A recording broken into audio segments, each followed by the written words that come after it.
Okay, ladies and gentlemen, we are getting down to the wire here. Let's welcome PuffBarry. Hello, we are Kyle and Allison, the engineers and creators of PuffBarry, and we have one question for you. How do you communicate? Today, we were given 1 minute to convince you, the mentors, to believe in our product, taking advantage of an ability some no longer have, speech. But we have a solution. Introducing the PuffBarry, a wearable, portable, assistive communication device. The PuffBarry allows users to control a device with puffs of air to actually have the device speak for them. But why is this important? Imagine you are completely paralyzed and have rapidly decreasing amounts of muscle control. You are unable to communicate your basic wants and needs, let alone converse. This is what people with ALS, MS, and MD face every day. Our first prototype has shown people using the PuffBarry would be able to communicate easily and effectively without the training and extensive background that current market devices require. After a good family friend, Dr. Barry, passed away from ALS, I've since been passionate about improving the lives of those with such debilitating diseases. There are currently no market devices that address this need as well as the PuffBarry, so with your help, we aim to get our device in clinical trials and improve people's lives. Thank you. Wow. Congratulations. It looks like you have two teams. You have two. Adrian. Get down. Adrian's jumping the gun a little bit. So he seems pretty excited about PuffBarry. Maybe we'll let you go first, Adrian. Yeah. I thought it was a pretty interesting pitch, interesting opportunity for to build a strong IP portfolio here. We at Mercury are science and software investors, and we have a couple of life science guys who could be of great help to you guys. I see it as obviously a major issue and opportunity in that sector. So happy to help. Amy? Well, Adrian's so sweet and well connected, but no, I think you've got a great passion, great connections, and I'd love to really try to help you further along what you're doing. I think you're in a great space, and I don't think you can go wrong. Who's it going to be? I think we're going to go with Adrian. Adrian it is.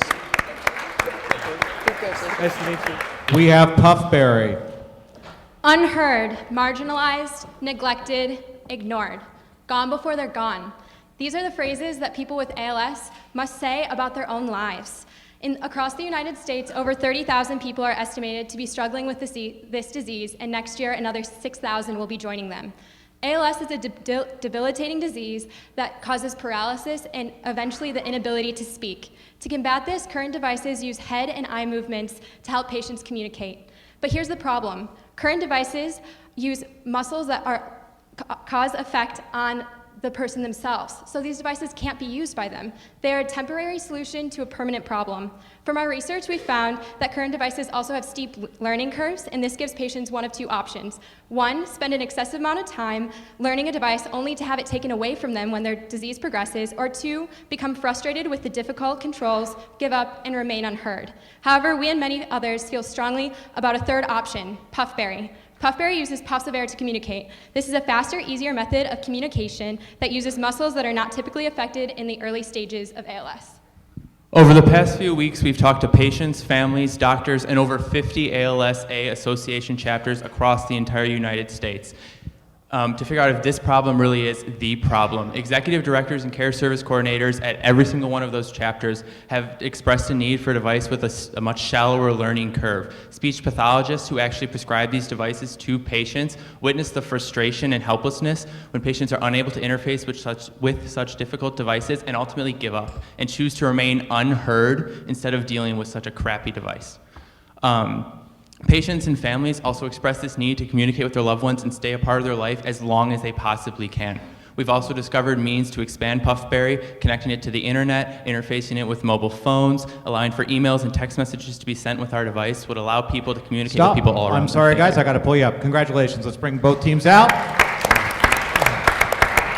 Now it's time for Adrian's first team. Let's welcome PuffBarry.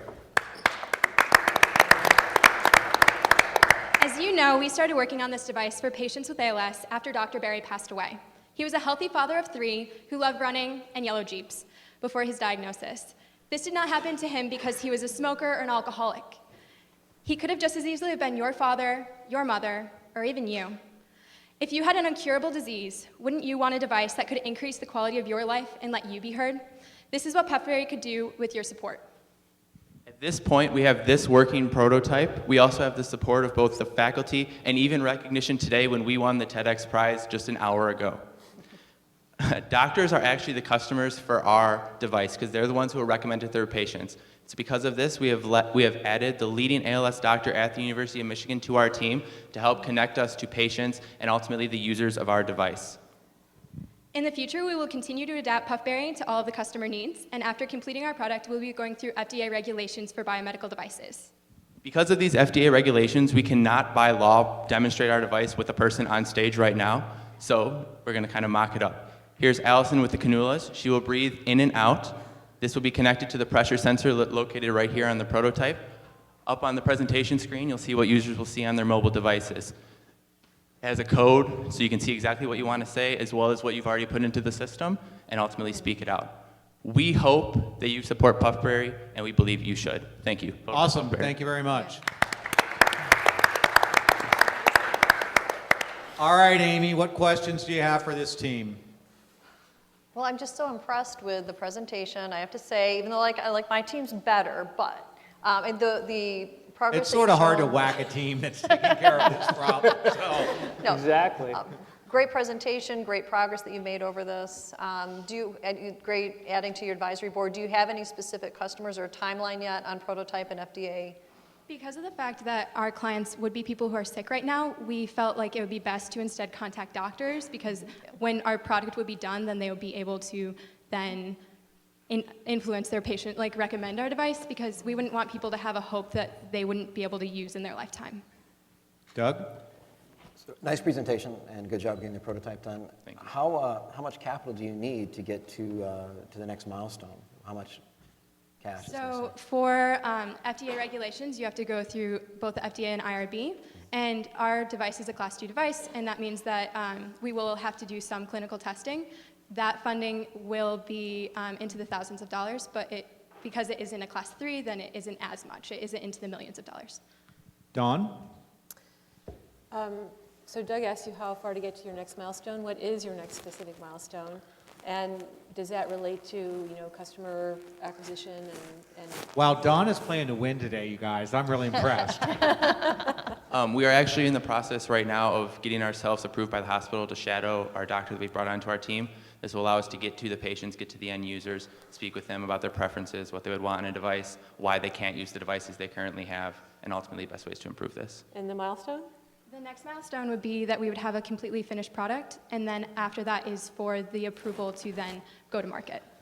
Adrian, wrap us You up. guys did a fantastic job. We clearly have now a new best presentation yet. But no, I mean, seriously, you guys are the one team truly making an impact in people's lives, right? You're actually doing that, right? And no, you're not going to have, customer revenue right now, but, I can't wait to see where you guys take this. All right, Thank you. congratulations on your TEDx win, and thank you very much, PuffBarry.